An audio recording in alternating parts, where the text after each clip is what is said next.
parler à ce niveau-là de la situation actuelle. Donc, étant donné que le Maroc, la lutte pour les droits humains ne date pas d'aujourd'hui, comme mon ami en a parlé, date de très longtemps, au moment des arrestations graves, des violations graves des droits humains, des arrestations, etc.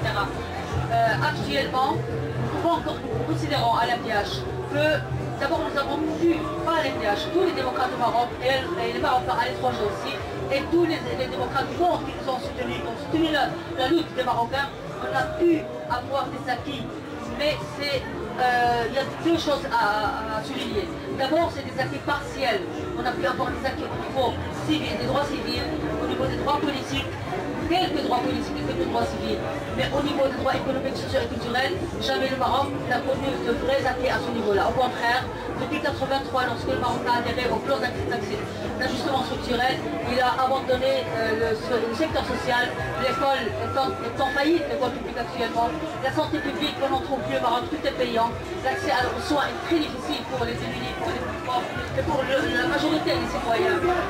Beaucoup d'aspects aussi, le chômage qui augmente, d'abord redéployer augmente, et tout ça, c'est parce que je dis que les acquis au niveau économique, social et culturel n'ont jamais été des acquis vus dans les éléments dont j'ai parlé. La deuxième chose, c'est que les acquis, même au niveau civil et politique, ils peuvent être traduits au niveau d'indicateurs, par exemple la libération des prisonniers politiques pendant les années 90, la ratification d'un ensemble de conventions internationales des droits de l'homme qui sont très importantes, en 93 aussi à l'occasion du sommet de Vienne des droits de l'homme, le changement des quelques lois liberticides, etc. Tout ça, c'est des acquis qui sont fragiles. Fragiles parce qu'ils n'ont jamais été garantis par une constitution démocratique, par des lois qui peuvent être, par un état de droit qui peut sauvegarder ces acquis, faire avancer ces acquis. C'est pour ça qu'on est actuellement dans une situation de retour vers l'arrière. C'est ça un des défis dont je vais parler aussi tout à l'heure. Donc, troisième des choses, c'est que les acquis, les avancées en matière de droits humains ne datent pas de 2000, au contraire, comme j'ai dit, ça a commencé depuis le début des années 90.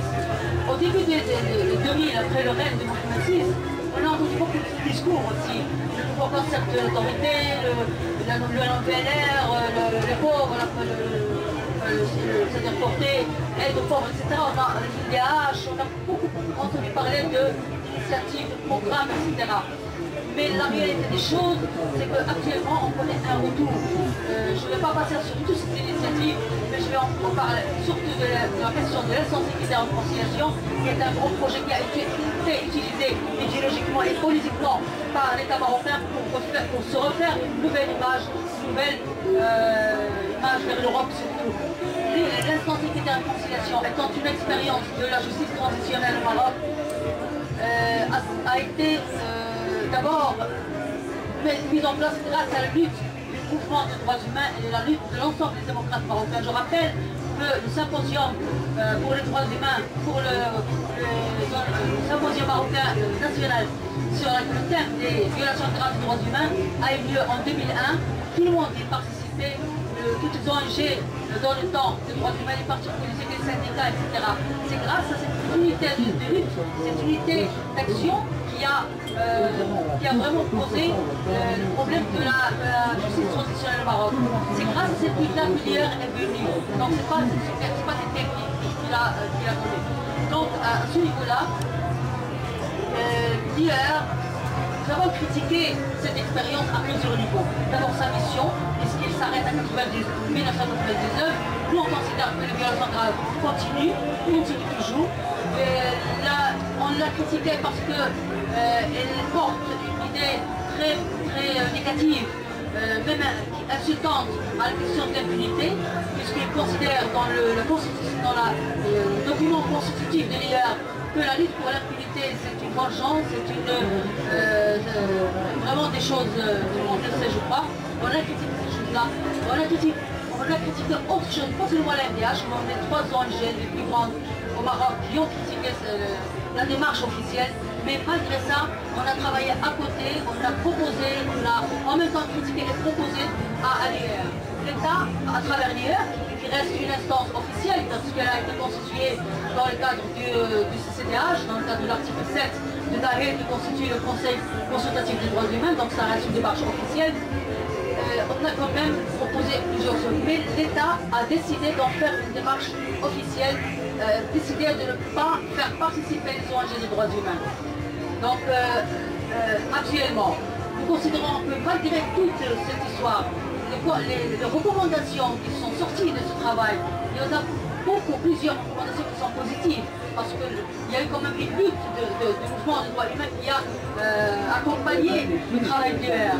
Actuellement, c'est nous qui demandons l'application et la mise en œuvre de ces recommandations, alors qu'elles sont issues d'une démarche officielle, d'une initiative officielle. Les recommandations ont été prononcées, mais elles sont restées lettres mortes. La recommandation la plus importante que nous actuellement demandons à ce qu'elles soient mises en œuvre, c'est d'abord, parce que tout ce qui a été pratiqué en fait mise en œuvre, c'est la question de la réparation des victimes, quelque chose, d'initiative au niveau de la réparation collective des régions, mais qui n'a pas donné grand-chose, qui n'a pas abouti. L'active socialement, dans le cadre de leur travail, etc., n'est pas terminée. Il y a encore jusqu'à maintenant des luttes pour que ça soit mis en œuvre. Tout le reste, c'est devenu une partie de nos revendications en tant que mouvement des droits de l'homme. Nous demandons à ce que la peine de mort soit abolie. C'est une recommandation de l'IER que l'État ne veut pas mettre en œuvre. On demande à ce que l'État marocain adhère à la Cour pénale internationale. Ça aussi, c'est une des recommandations de l'instance équité et réconciliation. Et ça a toujours été notre revendication, mais actuellement on demande à l'application de cette recommandation de l'IER. La question aussi de la vérité, parce que l'IER a parlé de 740 cas de disparus qui ont été élucidés. On ne connaît jusqu'à maintenant pas la liste de ces 740 cas. Il reste 66 cas selon l'IER. Jusqu'à maintenant, on ne connaît rien sur les 66 cas, à part le cas de Louis qui a été retrouvé et dont les analyses ont prouvé qu'il y a un lien de parenté, donc son identité a été reconnue. La question des changements constitutionnels, là c'est une des recommandations les plus structurantes, les plus importantes.